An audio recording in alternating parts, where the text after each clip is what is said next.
నిజానికి ఆడియో మాకేం వినపడలేదు శ్రీకాంత్.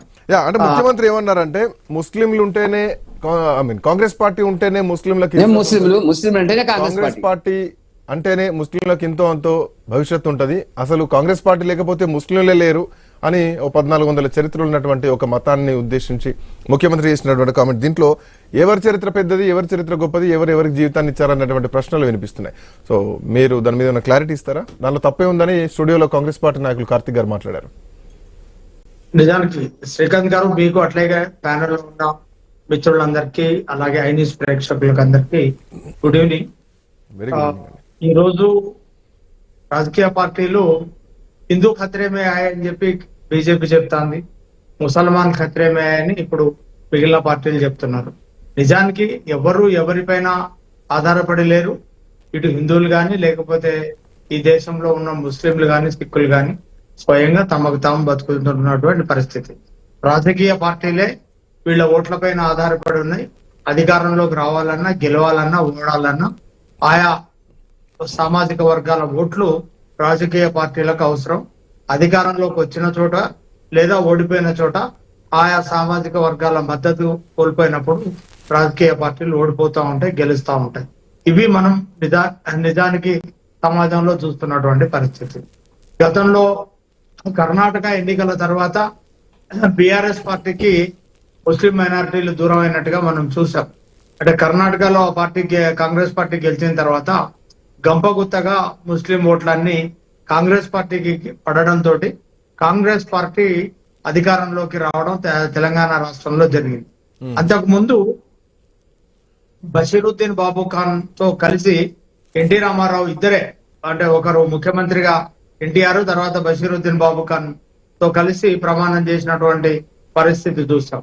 మహమూద్ అలీతో కలిసి కేసీఆర్ గారు ప్రమాణం చేసినటువంటి పరిస్థితి కూడా చూసాం. ఇప్పుడు ఉప ఎన్నికల ముస్లిం ఓట్ల నేపథ్యంతో రేవంత్ రెడ్డి గారు కూడా ప్రమాణం చేసి అజరుద్దీన్ ని మంత్రిగా తీసుకురావడం అనేది కనపడింది.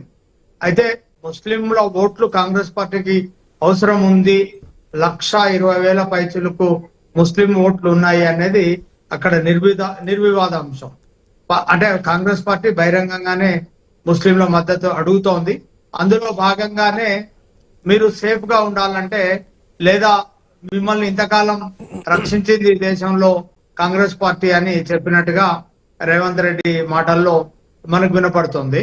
కానీ ఏదేమైనా గంపగుత్తగా ఆ పార్టీ ఓట్ల కోసం ఇటు బీఆర్ఎస్ ఇటు కాంగ్రెస్ పార్టీ రెండు పార్టీలు తీవ్ర స్థాయిలో ప్రయత్నం చేస్తా ఉన్నాయి. అయితే ఎంఐఎం చేతిలో ముందు నుంచి కూడా ఇక్కడ ముస్లిం మైనారిటీలు లేరు.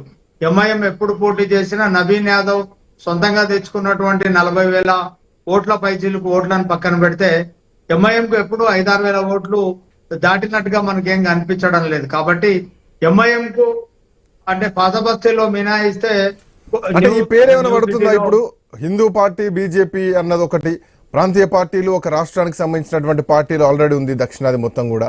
సో ఇప్పుడు రేవంత్ రెడ్డి చేసినటువంటి కామెంట్స్ ఇవి రేపొద్దున బీహార్ పోలింగ్ జరగబోతోంది. బీహార్లో కూడా దీన్ని సోషల్ మీడియాలో ట్రోల్ చేస్తున్నారు.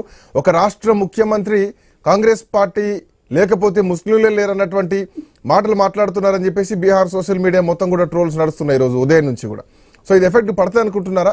ముఖ్యమంత్రి మాట్లాడే విధానంలో ఏమైనా ఒక కొత్త దొర్లిందనుకోవాలా?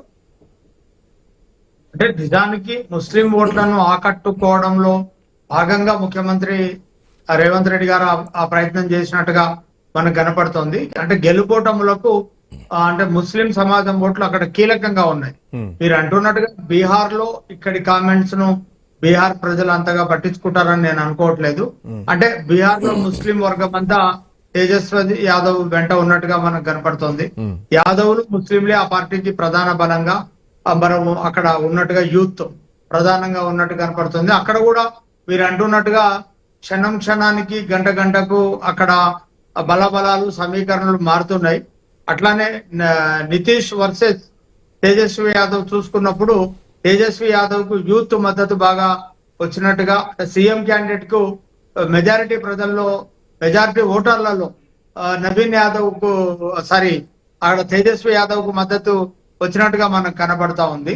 ఇక్కడ నిజానికి కీలకంగా జూబ్లీ హిల్స్ లో 1,20,000 ఓట్లు ఉండడంతో ప్రధాన రాజకీయ పార్టీలు అయినటువంటి బీఆర్ఎస్ కాంగ్రెస్ ఒకరినొకరు మించి పోటీ పడుతున్నట్టుగా ముస్లింల ఓట్లను ఆకర్షించేందుకు ప్రయత్నం చేస్తున్నారు. అలాగే అజరుద్దీన్ మంత్రిగా తీసుకురావడం, అట్లాగే గతంలో బీఆర్ఎస్ చేసినటువంటి వాగ్దానాల్లో ముస్లింలకు ఏమేమి నెరవేరలేదో పాత వీడియోలతో మళ్ళీ కాంగ్రెస్ పార్టీ ప్రచారం చేస్తున్నట్టుగా, అంటే 12% రిజర్వేషన్ కానీ మిగతా విషయాలు కానీ, అంటే ముస్లింలకు ఇట్లా అన్యాయం జరిగింది అనేటువంటి అంశాన్ని కూడా తాజాగా తెరపైకి తెచ్చినట్టుగా కనపడుతుంది.